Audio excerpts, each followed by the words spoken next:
आज मैं कंप्यूटर पे देख रहा था किसान बिल के बारे में, किसान समस्याओं को बारे में, तो देखकर मुझे कहीं गौरव कुमार की कुछ पंक्तियाँ मिली। उसमें उन्होंने लिखा है, हैरान हूँ, परेशान हूँ, दर-बदर ठोकर खाकर भी खड़ा रहने वाला चट्टान हूँ। हालातों पे जो हार ना माने, मैं वो इंसान हूँ, हाँ, मैं ही किसान हूँ। आज कहीं न कहीं ये गौरव कुमार जी की पंक्तियाँ आज देश में जो समस्याएँ हो रही हैं और जो आज सुप्रीम कोर्ट भी अपना फैसला इस पे सुनाएगा किसानों को बिल को लेकर और जो समस्याओं को, तो कहीं न कहीं किसान का महत्व आज देश को कहीं न कहीं पता चल रहा है कि क कोई भी हो, चाहे वो खेती करते हो या उनके कानून पे हस्तक्षेप करना या कोई भी चीज़, वो इतना आसान नहीं है। क्योंकि भारत की जो जीडीपी सेक्टर है, उसमें किसान कहीं न कहीं एक बड़ा भूमिका निभाते हैं। इसी को रखते हुए आज हमारे साथ कैन बायोसिस प्राइवेट लिमिटेड की founder, chairperson and managing director Sandipa Kanthikar हैं। नमस्कार संदीपा जी मैम, आपका कृषि जागरण में स्वागत है। नमस्कार। Sandeepa Kanthikar is an industrial microbiologist for more than 30 years and also won the United Nations WIPO Gold Medal in improving the efficiency of fertilizer and pesticides using microbes. नमस्कार ma'am, आपका एक बार फिर से कृषि जागरण स्वागत करता है हमारे मंच में आने के लिए और आज जो भी चर्चाएं होंगी उन पे बात करेंगे। Company who believes every day is a good day to be on the farm. With this motto, can Biosys की चर्चा की हम शुरुआत करते हुए, तो मैम आज का मेरा पहला सवाल आपसे ये रहेगा कि राजधानी दिल्ली में मैम वायु प्रदूषण को लेकर समस्याएं बढ़ रही हैं और यह साल तो महामारी कोविड-19 का भी है। इस दौरान मतलब लोगों को काफी प्रॉब्लम्स, हानिकारक समस्याएं देखने को मिली हैं।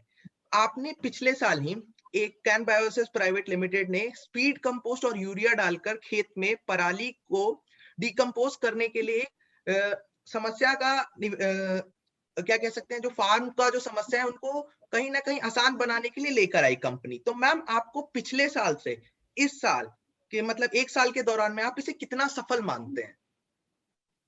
नमस्कार।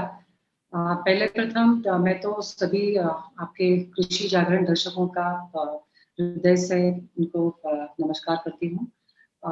बेसिकली क्या है कि पंजाब में और हरियाणा में अभी जो चल रहा है, तो वो तो बहुत ही अनफॉर्चुनेट है और आई होप कि सही उसमें समाधान आएगा उस समस्या का। आपने जो मुझे प्रश्न पूछा कि पराली के बारे में क्या हो रहा है और क्या होने की ज़रूरत है, तो पिछले 5 सालों से हमारी कंपनी पराली के ऊपर काम कर रही है। तो पराली तो आपको सबको पता है कि पराली तो फार्मर जला देता है, मगर हर वक़्त हम उसको कोसते रहते हैं कि ऐसे क्यों जल रहा है, क्यों जला रहा है? और ये ज़्यादातर क्या होता है कि वो जो धुआँ जो निकलता है, वो वहाँ पे नहीं रहता है, वो दिल्ली में भी आता है और फिर राजधानी दिल्ली में भी उसका पॉल्यूशन का समाधान जो है, वो बहुत ही करने की ज़रूरत है, इसे सभी मानते हैं। मगर ये क्या करने की ज़रूरत है और ऐसा समाधान चाहिए जो सिर्फ़ सुपरफिशियल ना हो, वो डीप चाहिए। बिकॉज़ अभी कोविड के बारे में आपने बताया कि कोविड में फार्मर का महत्व सबको बहुत अच्छी तरह से मालूम अभी होने लगा है। देखो फूड सिक्योरिटी कॉम्प्रोमाइज़ हमारी नहीं हुई कोविड में भी। हमें खाना मिलता रहा और किसान भाइयों को हम सभी लोग इनफैक्ट उनके बहुत आदरपूर्वक उनका प्रोफ़ेशन अभी आगे आने लगा है। तो ये जो समाधान है इस पराली के ऊपर, तो बेसिकली एक बात जो है कि हम व्हीट राइस ऐसा करते हैं पंजाब में और राइस के ऊपर राइस के बाद व्हीट जो है, पंजाब गवर्नमेंट ने क्या किया है कि ये व्हीट राइस जो उगाते हैं, उससे वाटर टेबल बहुत नीचे जाता है और वाटर टेबल नीचे जाता है इसीलिए फार्मर को सिर्फ 2 ही क्रॉप्स उगाने आते हैं और वो भी जून के पहले फार्मर सो नहीं कर सकते राइस और व्हीट का सोइंग जो है वो नवंबर 15 के आसपास होना चाहिए। तो राइस का हार्वेस्टिंग और व्हीट का सोइंग इसमें सिर्फ 15-20 दिन होते हैं और ये 15-20 दिन में इतना 2.5 टन जो पराली होती है 1 एकड़ के ऊपर, उसका क्या समाधान होगा? तो अभी आप सभी को मालूम है कि दिन ब दिन क्या होता जा रहा है कि हमारी ज़मीन जो है, उसकी उत्पादकता बहुत ही कम हो रही है और ये मेन जो कारण है कि अभी तो ट्रैक्टर आने लगे हैं सभी के, पंजाब और हरियाणा में सभी, हर एक किसान के पास ट्रैक्टर है, तो ऑर्गेनिक मैटर आएगा कहाँ से? तो ऑर्गेनिक मैटर जो है वो न यूज करने के कारण पंजाब की फर्टिलिटी सॉइल की बहुत ही कम हो रही है। उसका अभी जो ऑर्गेनिक कार्बन बोलते हैं वो लेस देन 0.5 0.4 के नीचे है। और इससे होता क्या है कि वाटर टेबल जो है, पानी जो जमीन जो है वो water, it can not hold water, water holding capacity जमीन की कम होने लगती है। और ये कारण है कि फर्टिलाइजर आप कितना भी डालो वो पानी की वजह से वो कुएं में निकल जाता है। और फिर क्या होता है कि जो दिन ब दिन जो फर्टिलिटी कम होती है उसका समाधान नहीं हमें मिलता।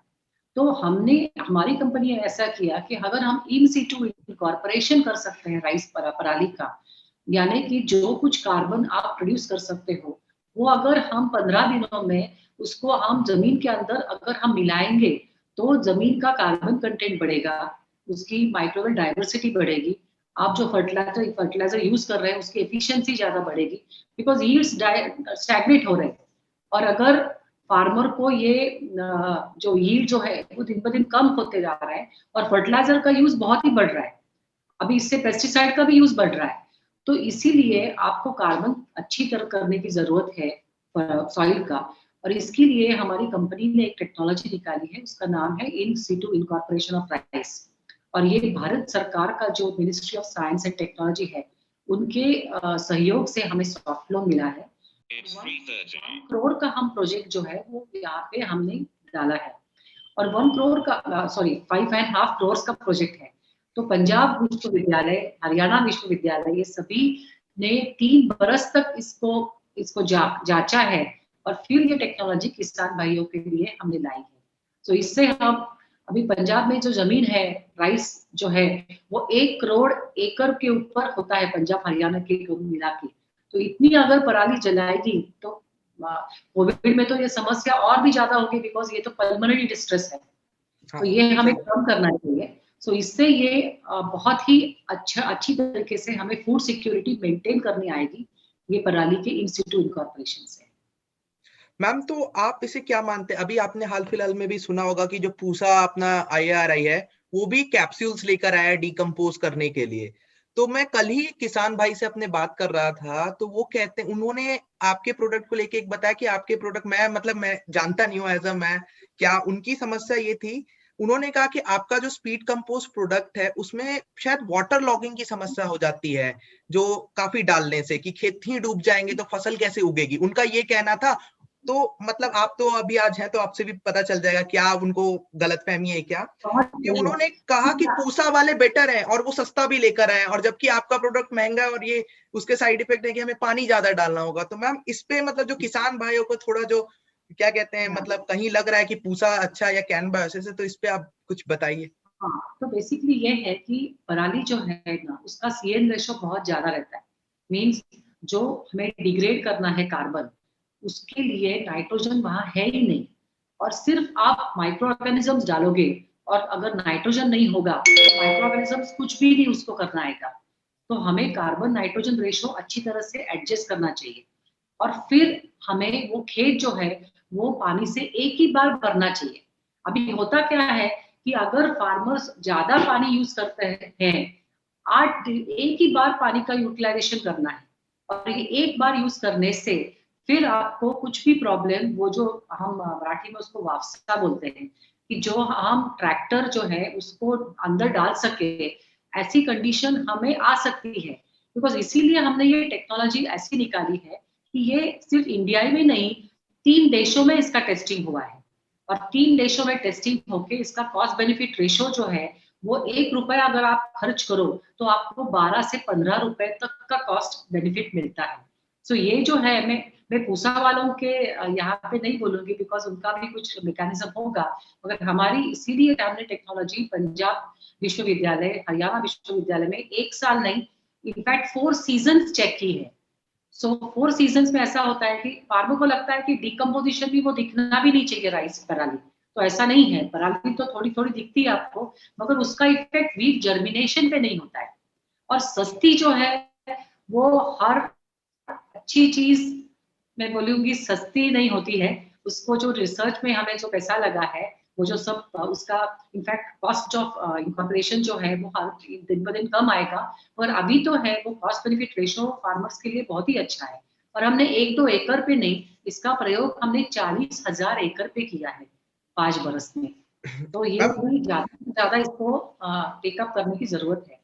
तो जो हमारे किसान भाई सुनेंगे इस चीजों को, उनको ज्यादा बेहतर समझ आएगा, क्योंकि वो दिनचर्या में इस चीजों को समझेंगे और समझने की कोशिश भी करेंगे, क्योंकि कहीं ना कहीं आपका भी कहना सही है, जो हम सस्टेनेबल होना चाहिए हमें रिसर्च डेवलपमेंट में, तो एक कॉस्ट इफेक्टिव, और कह सकते हैं कि पूसा वालों ने कुछ दूसरी टेक्नोलॉजी की हो, तो हम उसको भी, किसानों भाइयों को भी देखना चाहिए, दोनों को एक एक साल यूज करके कि कौन सा बेटर एफिशिएंट देता है, और वो भी एक तरह से हाँ, बेहतर। नहीं तो है,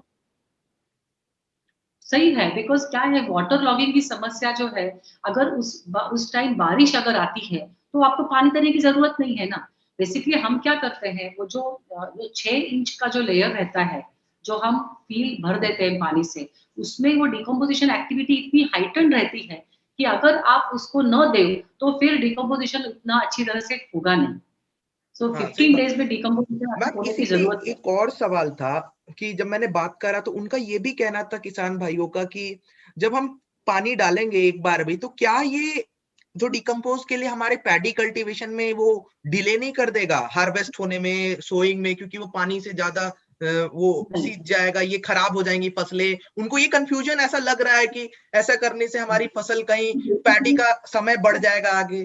पराली जो है वो राइस हार्वेस्टिंग के बाद पराली फील्ड के ऊपर गलती है, और फील्ड हार्वेस्टिंग के बाद फिर ये स्पीड कंपोस्ट की टेक्नोलॉजी हम लाते हैं, और ये टेक्नोलॉजी इतनी रैपिड है कि 15 डेज के अंदर अंदर आप व्हीट का सोइंग भी कर सकते हो। तो इसका इफेक्ट वीट जर्मिनेशन पे नहीं रहता है। यही स्टडी हमने खुद के साथ, और इनफैक्ट ये यूएस में भी हमने इनकॉर्पोरेशन की स्टडी की है, और ये हम बाकी के देशों में भी लेके जा रहे हैं। तो ये जो स्टडी है वो टोटली सब्सटैंशिएटेड है, फार्मर्स के फील्ड्स पे भी, और पीआईयू और एचएयू में भी हमने टेस्टिंग की है इसकी। तो कहीं ना कहीं कैन बायोसिस की एक प्रयोग आने वाले कुछ सालों में कह सकते हैं कहीं एक सफल भी दिख सकता है, कि कहीं दिल्ली की जो समस्याएं होती है जहां मैं रहता हूं, और इतने वायु प्रदूषण को लेके सरकार और मुख्यमंत्री और केंद्र और राज्य सरकार में मतभेद रहता है, तो कहीं आपकी टेक्नोलॉजी या पूसा की टेक्नोलॉजी, दोनों में जो भी बेहतर साबित हो आने वाले समय में, कहीं ना कहीं देश के लिए दोनों ही लाभदायक होगी, मुझे तो जहां इसका तक एक लगता है। बहुत ही इसका एक बहुत ही अच्छा वीडियो है, अगर हम आपके दर्शकों को दिखा सके, तो अगर अगर मैं शेयर स्क्रीन कर सकूं, तो ये हाँ मैम, अगर जरूर। हर धान उगाने वाला किसान चाहता है कि पराली खेत में ही गलाकर हरी खाद बन जाए। इसके लिए सर्वोत्तम उपाय है कैन बायोसिस का स्पीड कंपोस्ट। पराली में स्पीड कंपोस्ट मिलाकर गलाने से बहुत फायदे होते हैं। रोटावीटर से पराली को जमीन में गाड़ दें और खेत को पानी से भर दें। प्रति एकड़ 4 किलो स्पीड कंपोस्ट और 50 किलो यूरिया मिलाकर छिड़काव करें। 15 दिनों में पराली गलकर अगली फसल के लिए खेत तैयार होता है। या सुपर सीडर से बुआई हुई फसल पे ऊपरी खाद में 4 किलो प्रति एकड़ स्पीड कंपोस्ट इस्तेमाल कर सकते हैं। इससे अगली फसल में उपज 10% तक बढ़ती है। खाद की जरूरत में अधिकतम कटौती होती है। मिट्टी की पीएच मात्रा सही रहती है। उपजाऊ क्षमता बढ़कर संतुलित पोषण मिलता है।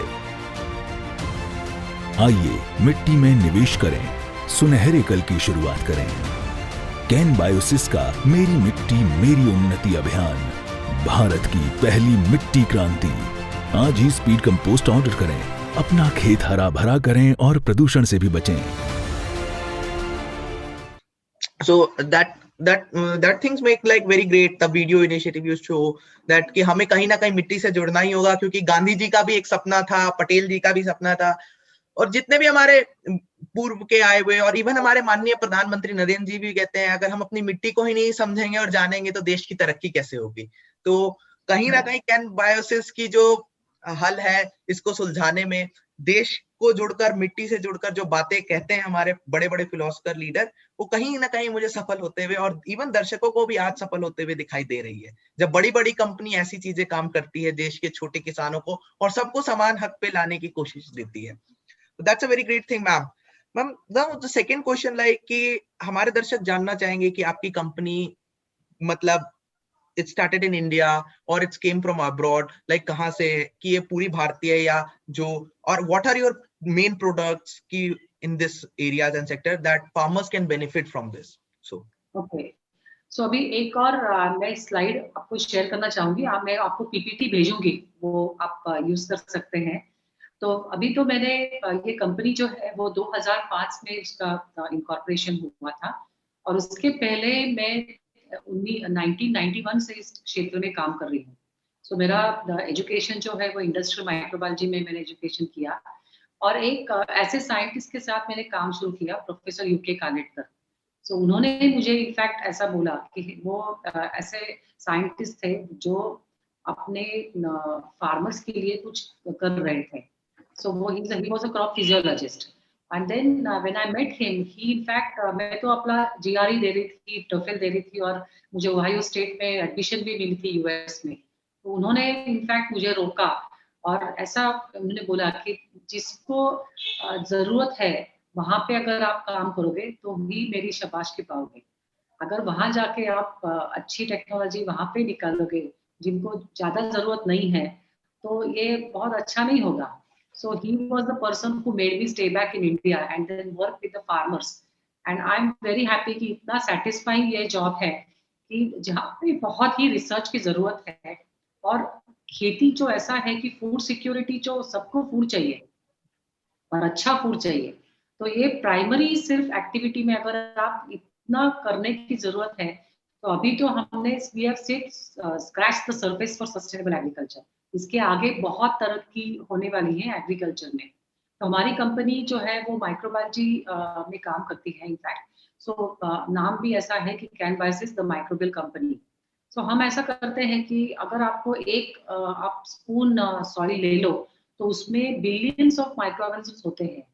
तो वो वहाँ पे क्या कर रहे हैं, ऐसा अगर हमने सोचा तो वहाँ पे वो बहुत ही एक ऐसा चक्र होता है, वहाँ पे वो हर एक किस्म का काम कर रहे हैं। तो हमारी जो लाइन वो थी कि let the microbes do the job for you.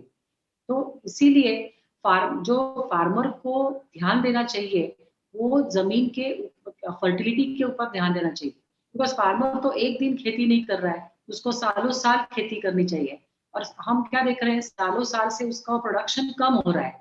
और हमारा सभी लोग अगर कहीं भी आप सेमिनार पे जाओ तो पहले क्या बोलते हैं कि India ranks first in the production of x commodities, मगर प्रोडक्टिविटी में नंबर 10 पे है या नंबर 9 पे है। सो किलोग्राम पर हेक्टर या किलोग्राम पर एकड़ में यील्ड हमारा बहुत कम है।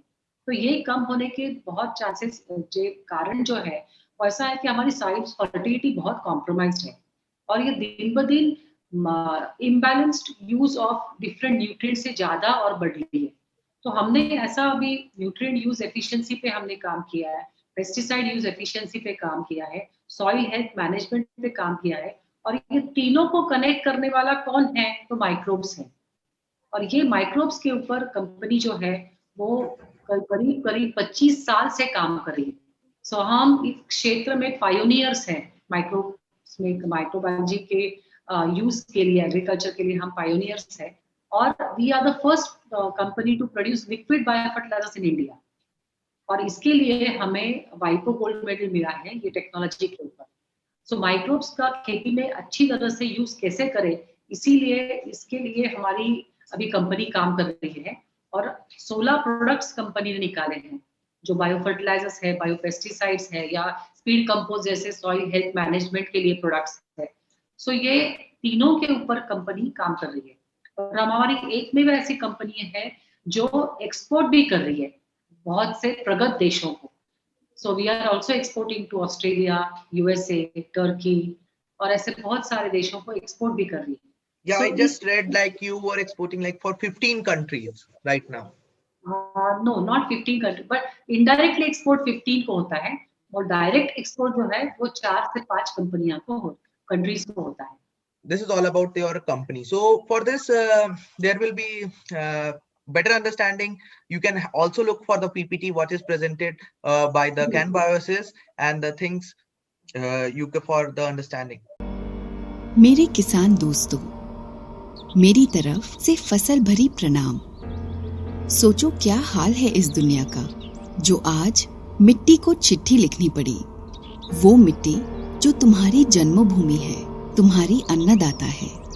अब तुम सोच रहे होंगे कि ये कैसी चिट्ठी है और क्यों। बात सीधे से रखूं तो ये है कि अतिरिक्त पानी और रासायनिक कीटनाशक मेरे भीतर के उपयोगी जीव जंतु नष्ट कर रहे हैं, जिससे मेरी सेहत खराब होती जा रही है। मेरे पोषण का ध्यान रखना उतना ही जरूरी है जितना तुम अपने पोषण का रखते हो। मैं पोषण से भरपूर यानी फसल भी तंदुरुस्त। हमारे आने वाली पीढ़ियों के लिए अभी से सोचना शुरू कर दो। कैन बायोसिस के अनोखे सूक्ष्मजीव उत्पादनों का इस्तेमाल करो और मुझे अच्छे तरह से सांस लेने दो। याद रखो, स्वस्थ मैं तो स्वस्थ भविष्य। तुम्हारी मिट्टी।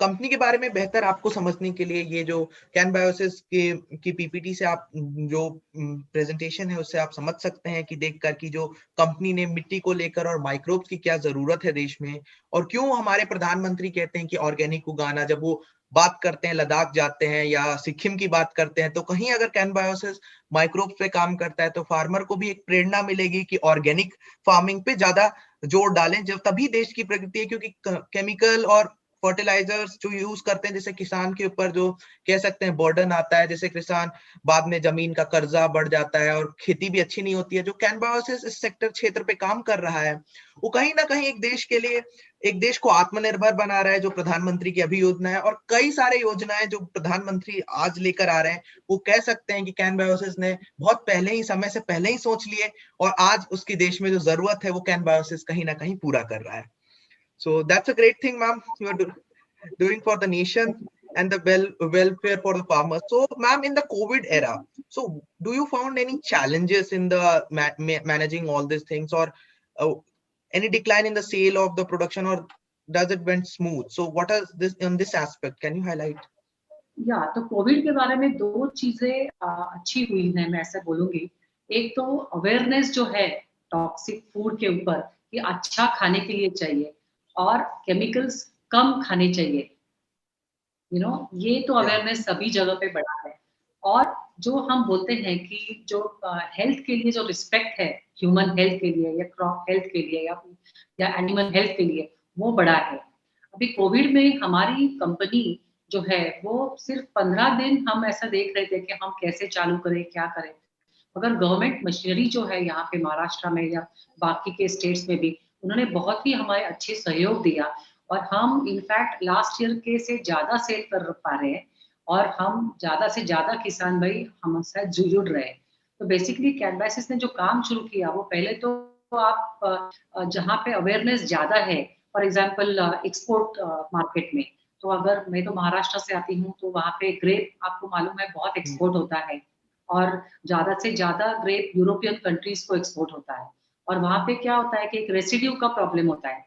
अगर फार्मर ज्यादा पेस्टिसाइड स्प्रे करे तो उसका जो एक्सपोर्ट कंसाइनमेंट है वो रिजेक्ट हो सकता है। और वहाँ पे क्या आता है, फिर उनको बायो पेस्टिसाइड्स लगते हैं और ये बायो पेस्टिसाइड्स फिर फार्मर्स कैन बायोसिस के यूज करते हैं। और अभी अभी क्या होता है, हम तो ट्रॉपिकल कंडीशंस में ग्रेप्स उगाते हैं, तो अगर बारिश हो गई या ह्यूमिडिटी बढ़ गई तो फंगल अटैक बढ़ता है, पाउडरी मिल्ड्यू बढ़ता है। तो वहाँ पे हम हमारे अभी मिलास्टिन सूरो जैसे बैसिलस सटलिस या सूडोमोनास फ्लोरोसेंस ऐसे माइक्रोब्स का बहुत ही यूज हो रहा है। दूसरा जो है वो पोमोग्रेनेट में ज्यादा अच्छा यूज हो रहा है। अभी पोमोग्रेनेट में इनफैक्ट ड्राईलैंड फार्मर्स भी ऐसे बहुत है महाराष्ट्र में, या आप गुजरात में भी देखो, तो वो इनफैक्ट हॉर्टिकल्चर में ज्यादा अभी इंटरेस्ट दे रहे हैं बिकॉज वहाँ पे उनका इनकम भी बढ़ता है।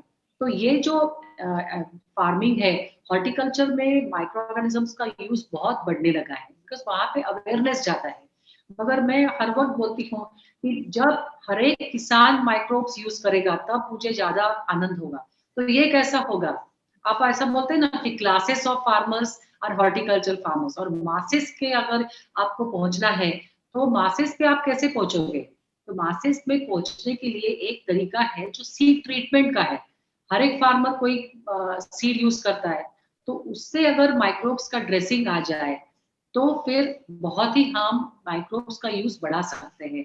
और ये इंडस्ट्री जो है, ये इंडस्ट्री आत्मनिर्भर में भी बहुत अच्छी तरह से काम करने आएगी, बिकॉज ये तो इंडिया की इंडस्ट्री है। इंडिया से माइक्रोब्स हमने फॉर्म किया, देखे हैं, स्क्रीन आउट किए हैं। आपको बताएं कैनबायसिस के यहाँ 7,000 से भी ज्यादा ऐसे माइक्रोब्स के स्ट्रेन्स हमने 25 साल से उसका स्क्रीनिंग प्रोग्राम करके हमारे पास है। और सिर्फ उसके 42 माइक्रोब्स है भी हमने एग्रीकल्चर में अभी तक लाए हैं। तो कैनबायसिस के पास बहुत एक बड़ी R&D ट्रेन है कि हम बहुत सारे ऐसे माइक्रोब्स अभी यूज में आएंगे अभी नेक्स्ट 5 इयर्स में, ऐसा मैं बोल सकती हूँ। तो मासेस में अगर माइक्रोब जाएं तो बहुत ही अच्छा होगा। इससे क्या होगा कि केमिकल पेस्टिसाइड्स का यूज भी थोड़ा कम होगा, फर्टिलाइजर यूज एफिशिएंसी बढ़ेगी। सो फार्मर्स को हर एक साल में ज्यादा फर्टिलाइजर यूज करने की जरूरत नहीं है अगर उसने बायो फर्टिलाइजर्स, केमिकल फर्टिलाइजर्स के से सप्लीमेंट किए तो ये जो है वो दो चीजें बहुत ही इंपॉर्टेंट है। और तीसरा मैंने आपको बताया कि कार्बन मैनेजमेंट अच्छी तरह से चाहिए। ज्यादा से ज्यादा हमको कार्बन सॉइल में, सी हम ऐसा करते हैं ना कि हम सिर्फ पौधे को हम न्यूट्रिएंट्स देते हैं, मगर करना क्या चाहिए, सॉइल को हमने न्यूट्रिएंट्स ही नहीं देते। सॉइल को अगर न्यूट्रिएंट्स दो तो पौधे को न्यूट्रिएंट्स देने से आपको दुगना फायदा मिल सकता है। तो ये अभी अवेयरनेस आने लगा है। और आप ऑर्गेनिक फार्मिंग के बारे में बोल रहे थे। ऑर्गेनिक फार्मिंग सिर्फ माइक्रोब्स ऑर्गेनिक फार्मिंग में यूज हो सकते हैं ऐसा नहीं है। माइक्रोब्स का यूज हर एक फार्मिंग में हो सकता है। बिकॉज आपको, फार्मर को क्या है, अगर फार्मर 1 रुपए खर्च करता है तो अभी उसको सिर्फ 30 पैसे का फायदा मिलता है, यू नो। मगर माइक्रोब्स अगर आप यूज करोगे तो 1 रुपए जो आप फर्टिलाइजर पे यूज करते हो उसका आपको कॉस्ट बेनिफिट रेशियो और बढ़ेगा। सो ये अभी करने के लिए माइक्रोब्स ऐसा एक आपके पास एक ऐसा बोल सकती हूँ मैं वेपन है जो हर एक फार्मर को यूज करने की अभी बहुत ही जरूरत है। जो भी बहुत सही बात कही आपने। जब हम देश की बात करते हैं, जब हमारे देश में माल न्यूट्रिशन और लोगों को ऐसा समस्याएं रहती हैं, जब पूसा भी इस सेक्टर पे काम करता है कि फोर्टिफिकेशन करने के लिए, तो कहीं ना कहीं माइक्रोब्स, जब हम बात आज के देश में भारत में करते हैं तो बायो फार्मा की एक नया टर्म आया है, बायो फार्मेसी, बायो फार्मिंग, कि क्यों ना वो जो हम सेब खा रहे हैं उसमें ही सारे न्यूट्रिएंट्स मिल जाए तो हमें दवाइयां नहीं खाने पड़े। तो कहीं ना कहीं लगता है कि आपने जितने स्ट्रेन्स और आने वाले समय में जब मार्केट में ये सारे आएंगे आपके प्रोडक्ट्स जो भी हैं, तो कहीं ना कहीं एक देश में ऐसा होगा जो समस्या, बीमारी, जो हमने इतने कह सकते हैं केमिकल पेस्टिसाइड्स फूड्स खा रखे हैं, जो हर बॉडी ऑर्गन्स को, लिवर, किडनी, सबको इफेक्ट कर रहे हैं, वो आने वाले फ्यूचर्स पर्सपेक्टिव में लगता है कहीं ना कहीं एक समस्या। ऐसे ऐसे अगर कंपनीज और आती जाए देश में, और मतलब इतना बड़ा एंगल में, या आपने ही मतलब पूरा कैप्चर डोमिनेट कर लिया, तो देश में कहीं ना कहीं एक अच्छा सोच और एक लोगों को गुड फूड और गुड हेल्दी लाइफस्टाइल जीने की भी प्रेरणा मिलेगी। डेफिनेटली मिलेगी। बिकॉज मैं तो हर वक्त बोलती हूँ कि हम ऐसे बोलते हैं ना कि हमारे यहाँ पे 33 करोड़ देवता हैं, ऐसा बोलते हैं ना। तो वो 33 करोड़ देवता कौन है? वो माइक्रोब्स है जो सॉइल के अंदर है, हमारे एनिमल्स के यहाँ पे है, या हमारे इनफैक्ट आपको एक पता है, अभी आपको आपने ऐसी बात बोली कि प्रोबायोटिक्स जो आते हैं, अमूल ने भी प्रोबायोटिक आइसक्रीम निकाला है। तो हमारे इंटेस्टाइन में भी बहुत ऐसा ब्रह्मांड है बड़ा, कि जो माइक्रोबियल फिंगरप्रिंटिंग, अभी एक साइंस आने वाला है कि हर एक डिसीज में अभी माइक्रोबियल काउंट की अभी चिकित्सा हो रही है प्रदेश में, अभी यहाँ पे भी आएगा। सो माइक्रोब्स का अभी टेक्नोलॉजी बहुत अच्छी तरह से अभी बढ़ेगा और इसके applications, in fact we have just started finding out the applications of microbes in agriculture. आगे बहुत सारे ऐसे एप्लीकेशंस निकलेंगे जो हमें हमारी बहुत ऐसी उनके मेटाबोलाइट्स की स्टडी की जरूरत है, जो हमें बहुत ऐसे उपाय वहां पे मिल सकते हैं। तो वो एक ब्रह्मांड है, और ये ब्रह्मांड से हमने सिर्फ अभी 1% माइक्रोबियल एनालिसिस अभी किया है। 99% वो सिर्फ अभी करने की जरूरत है। तो यहाँ पे रिसर्च आगे बहुत जाएगा, और जो बोलते हैं ना IT और BT, तो बायोटेक्नोलॉजी रिसर्च बहुत आगे जाके उससे हमें फायदे भी बहुत मिल सकते हैं आगे जाके। सही बात कही मैम आपने, क्योंकि हम जब पढ़ते हैं अपने साइंस और विज्ञान में, जब हमारी जीवन की शुरुआत भी एक बैक्टीरिया, माइक्रोब से ही शुरुआत हुई, तो कहीं ना कहीं ये बात लगता ही है कि हमने उतनी बैक्टीरिया और माइक्रोब को आज भी ये सारे पहलू अनसॉल्व हैं कि पहले कार्बोहाइड्रेट्स बना, प्रोटीन बना, इस पे भी डिबेट चलते रहती हैं कि कौन सी बैक्टीरिया ने क्या बनाया। तो हमें काफी इस पे भी करना है, सोचना है। जब हम दूसरे प्लैनेट्स और उनके स्टडीज करते हैं तो कहीं हम भी अभी पूरे माइक्रोब्स डाइवर्सिटी को भी ढंग से नहीं जानते, और क्या पता कुछ ऐसे ही मिस्ट्रीज, रहस्य खुल जाए, और क्या पता उन्हीं के पास, क्या पता कोई ऐसी चीज कोविड में भी बीमारी का इलाज क्या पता माइक्रोब्स हो। तो ये as on a wide perspective that can be the very much future of any nation, that can be caused because microbes can be used as bioweapon, bioremedy, everything's microbe has a lot of wide scopes that can be used. So ma'am, coming to like, ma'am, I am basically from like in my graduation I was from botany, so I know like more about ki kya farming hota hai, and importance of like even in botany also we saw like symbiotic relation is most important between the bacteria and plants, and that is why it makes very useful.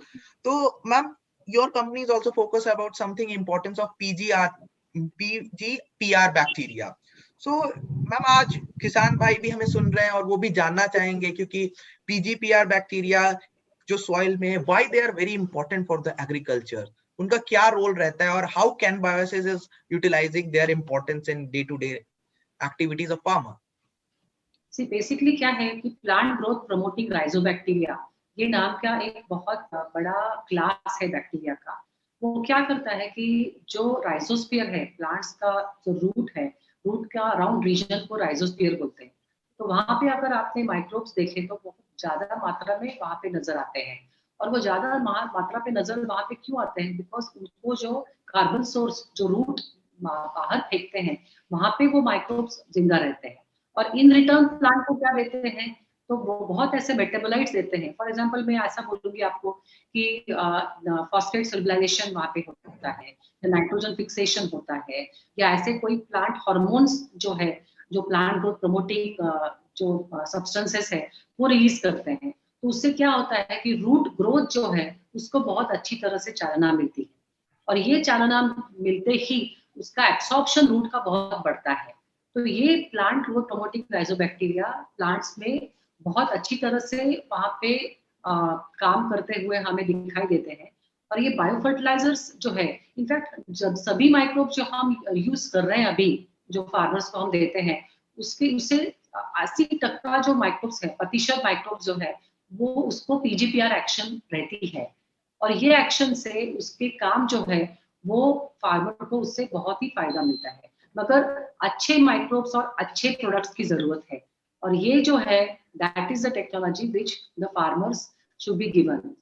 They should be given the best of technology, then only उसको वो result जो है, वो जो microbes lab में दिखाता है वो उसको फील्ड पे दिखाई देंगे। अदरवाइज वो जो हमें तफावत दिखती है, वो क्यों दिखती है? बिकॉज उसकी क्वालिटी जो है प्रोडक्ट की और माइक्रोबियल काउंट जो है वो अच्छी तरह से हमें मेंटेन करना आना चाहिए, और अच्छा माइक्रोब हमें सिलेक्शन आना चाहिए जो राइजोस्फीयर में कंपटीशन करके वहां पे रह सके और प्लांट ग्रोथ को चालना दे सके। Yeah, so that is very true and absolutely like even the farmer needs to understand, and जो जिनको नहीं भी पता है उनको भी पता चल गया होगा आज आपके बारे में कि कैसे मतलब वो पीआर बैक्टीरिया जो राइजोस्फीयर में है, जो कार्बन सोर्स है, उनको भी यूटिलाइज कर सकते हैं। तो this also shows like the soil जो प्लांट रूट्स के पास है, that is a very useful for even a farmers, and that plays a very important role. So yeah, ma'am. So can you highlight like some of the research and development teams, like what research are you doing in the Can Biosystem in that area? Yeah. So basically हमारा research जो है वो बहुत microbes के ऊपर चलता है। 2-3 मैं आपको यहाँ पे बताऊंगी। पहला तो मैंने आपको बोला था कि पहला जो हमारी कंपनी है, जो हमने माइक्रोब्स डॉर्मेंट फॉर्म्स में हमने देने की शुरुआत की। पहले क्या होता था कि अगर आप लैब में वो माइक्रोब लाओ तो वो अच्छी तरह से काम करता था, मगर उसको आप फॉर्मुलेशन करके फिर फार्मर को दे दो तो वो माइक्रोब बीच में मर जाता था, और फिर फार्मर को सिर्फ मिट्टी मिलती थी। तो ये जो है, ये इसका हमने समाधान किया कि हमने डॉर्मेंट फॉर्म्स टेक्नोलॉजी निकाली, और ये हमने फॉर्मुलेशन ही चेंज कर दिया। वो लिक्विड में फॉर्मुलेशन हमने लाया, तो उसको फार्मर यूज करने की उसको बहुत ही सरल तरीके से वो फार्मर्स यूज कर सकते हैं अभी फॉर्मुलेशंस। दूसरा जो है वो हमने फॉर्मुलेशंस जो उसको मालूम है यूरिया कैसा यूज करना है, वो ऐसे पैलेट फॉर्म में रहता है। तो हमने अभी माइक्रोब जो है वो पैलेट फॉर्म में भी लाए हैं, जो वो मिक्स कर सकता है यूरिया के साथ। पहले क्या होता था कि अगर आप यूरिया के साथ मिक्स करो या एसएसपी के साथ मिक्स करो तो माइक्रोब्स काम नहीं करते थे। तो अभी क्या है कि डॉर्मेंट फॉर्म्स में हमने जो माइक्रोब्स लाए हैं, उसको सिंपल ही can mix it with the chemical fertilizers and use it on its field. तो फील्ड पे क्या होता है कि वो सेपरेट हो जाते हैं and then microbes can form their own colonies and they can function. तीसरा मतलब ये जो कह सकते हैं कि जैसे नीम कोटेड यूरिया होती है उसी टाइप की, मतलब एक तरीके की तो चीज। हम कोटिंग नहीं करते, हम माइक्रोब्स पेलेट के फॉर्म में हमें देते हैं या ऐसे ग्रैन्यूल्स जो बेसिकली होता है वो हमें देते हैं हम। तीसरा जो है वो हम बायोपेस्टिसाइड्स पे हमारा बहुत अच्छा काम चल रहा है। अभी यहाँ पे क्या होता है कि हमने जो बैसिलस सटिलिस नाम का माइक्रोब है, वो बहुत से ऐसे प्लांट फंगल डिसीजेस को वो एंटागोनाइज करता है। और ये भारत में पहली बार हमने वो रजिस्ट्रेशन जो है वो सेल्फ डेटा जनरेशन करके हमने वो रजिस्टर प्रोडक्ट किया है। और ये अभी बहुत बड़ी कंपनियां के साथ हमारी बातचीत चल रही है। और ये इंडिया में 6 क्रॉप्स के ऊपर अभी इसका टेस्टिंग संपूर्ण हुआ है और ये एक्सपोर्ट भी हम करने की अभी हम चेष्टा कर रहे हैं। तो ये हमारा रिसर्च जो है वो बायोपेस्टिसाइड्स के ऊपर चल रहा है। तीसरा जो है वो अभी इतना अवेयरनेस नहीं है निमैटोड्स का। अगर आप सब्जी में देखो या आप हॉर्टिकल्चर में देखो तो रूट नॉट निमैटोड्स जो होते हैं, हमारे पेट में भी निमैटोड्स होते हैं ऐसे, जिसको आप जंत बोलते हैं। तो ये जो है इसके ऊपर भी हम बहुत काम कर रहे हैं अभी निमैटोड्स के ऊपर। और इंसेक्टिसाइड्स के ऊपर भी हमारा काम चल रहा है। तो अभी कॉटन में आपको मालूम है कि कॉटन तो बहुत ऐसा क्रॉप है जिसको बहुत सारे इंसेक्टिसाइड्स उसके ऊपर यूज होते हैं और फिर फार्मर को तकलीफ भी होती है बिकॉज रेजिस्टेंस डेवलपमेंट बहुत जल्दी हो जाता है। तो इंसेक्टिसाइड जो है वो बाद हो जाते हैं, वो काम में नहीं आते हर एक, अगर वही इंसेक्टिसाइड्स फार्मर यूज करें। तो वहां पे हमने 3 बरस से हमने मोर देन 3000 डेमोन्स्ट्रेशंस डाले हैं विदर्भ में। विदर्भ एरिया आपको मालूम है कॉटन का बहुत बड़ा एरिया है और वहाँ पे पेस्टिसाइड्स यूज करके भी फार्मर्स बहुत हैरान हैं। तो हमने केमिकल पेस्टिसाइड्स और बायोपेस्टिसाइड्स का इंटीग्रेटेड यूज में हमने उसको लाया है। और बवेरिया बैसियाना नाम का एक माइक्रोब है जिसको हमने पिंक बोलवर्म पे यूटिलाइज किया है। तो हमने उसको एप्लीकेशन फार्मर को सरल रूप से जो समझ आता है कि हर एक अमावस्या को आप बवेरिया बैसियाना आपको यूज करना है, तो ऐसा हमने उनके दिमाग पे बैठ दिया। तो वो फिर 3-4 स्प्रेस में वो उसका कंट्रोल जो है वो उनके नॉर्मल तरीके में अगर उन्होंने ये यूज किया तो अभी आ रहा है। और मैंने आपको पहले ही बताया कि एक्सपोर्ट में हम बहुत अच्छा काम कर रहे हैं रेसिड्यू कम करने के लिए।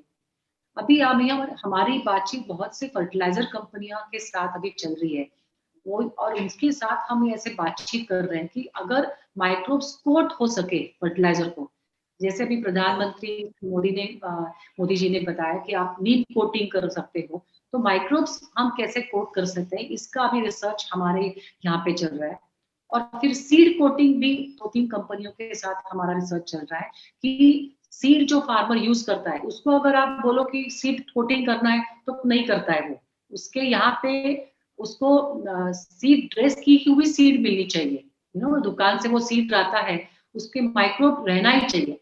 तो ऐसा हमारा काम अभी वो 2 मल्टीनेशनल कंपनियों के साथ चल रहा है जो सीड कोटिंग में काम करती है। तो ऐसा बहुत सारा रिसर्च चल रहा है और ये अभी जो आने वाला टाइम है वो बहुत ही अच्छा है माइक्रो ऑर्गेनिजम्स के लिए और फार्मर्स के लिए भी। बिकॉज अभी क्या है कि इंडिया में तो अभी एग्रीकल्चर जो यील्ड है वो दिन ब दिन स्टैग्नेट हो रहा है और हमारे लैंड जो बढ़ नहीं रही है। तो लैंड है, पॉपुलेशन तो बढ़ रहा है, तो हर एक लैंड के ऊपर हमें ज्यादा से ज्यादा यील्ड करने की जरूरत है और क्रॉप पैटर्न भी अच्छा करने की जरूरत है, डाइवर्सिफिकेशन। तो उसके लिए हम सस्टेनेबल फार्मिंग में बहुत अच्छी तरीके से काम कर सकते हैं माइक्रोब से द्वारा। Yeah, that's a great thing. So the last question for the day would be like, what are your ma'am like future plans and perspective, like the farmer और देश को क्या देखने को और मिल सकता है कैनबायोसिस से? बेसिकली हर एक हम अभी 7 राज्यों में काम कर रहे हैं और हमारी ऐसी मनीषा है कि हम सभी राज्यों में अभी काम हमारा शुरू करें। और दूसरा जो है वो एक नई सिस्टम माइक्रोब्स की डिलीवरी की निकाले। माइक्रोब डिलीवरी मीन्स जो हमारे किसान भाइयों के यहाँ हमें पहुंचना है, वो एक नॉवेल सिस्टम हमने अभी निकाली। We have just started implementing that so that we can reach in a rapid manner to the farmers. और दूसरा मैंने जो आपको बताया कि हर एक सीड को हमने माइक्रोब्स से कोट करना है, हर एक फर्टिलाइजर को हमने माइक्रोब से कोट करना है, और ज्यादा से ज्यादा हमें माइक्रोबियल पेस्टिसाइड्स अभी देश में लाने हैं। सो मैं ऐसा सभी को बोलती हूँ कि जो अभी एग्रीकल्चर में चल रहा है, तो इनपुट्स अगर आप देखें तो ऑल इनपुट्स मिला के अगर 100 है तो उसमें से आने वाले वर्षों में 30% of all inputs in agriculture will be microbial inputs. So this is the huge potential of microbes in agriculture. We are literally sitting on a gold mine. Yeah, that's true. So धन्यवाद ma'am, आपने अपना कीमती समय दिया। इसी को मतलब जो आपकी बातें को सुन के मुझे याद आया, कल ही हमारे माननीय ऑनरेबल जो के देश से जुड़े हुए सरदार वल्लभ भाई पटेल जी की पुण्यतिथि थी, तो उन्होंने कुछ शब्द मुझे याद आ रहे हैं कि मेरी एक ही इच्छा है कि भारत एक अच्छा उत्पादक हो और इस देश को कोई भी अन्न के लिए आंसू बहाता हुआ भूखा ना रहे। तो कहीं ना कहीं आपकी कंपनी जिस डायरेक्शन पे काम कर रही है, जो देश को जिस भाव से, जिस प्रेरणा से, जब आप पोल्यूशन की बात हो जाए या फार्म प्रोडक्टिविटी या ऑर्गेनिक, तो कहीं पटेल जी की, लाल बहादुर शास्त्री जी या जितने भी हमारे माननीय प्रधानमंत्री आज तक, नरेंद्र मोदी जी के भी सपने को साकार होते हुए और एक देश में जो रिफॉर्म है, हम वर्ल्ड में ना ही प्रोड्यूसर्स में रहे, इवन प्रोडक्टिविटी हर क्षेत्र में एक लार्जेस्ट इमर्जिंग सेक्टर बने और देश की तरक्की में कहीं ना कहीं मुझे लगता है कैन बायोसिस आने वाले समय में एक बड़ा भूमिका भी निभाएगा, जहां मैं देख पा रहा हूं एक विजन से। तो धन्यवाद मैम, आपने अपना कीमती समय हमें दिया। फिर मुलाकात होगी आपसे किसी और विषय या किसी और चर्चा पे। नमस्कार।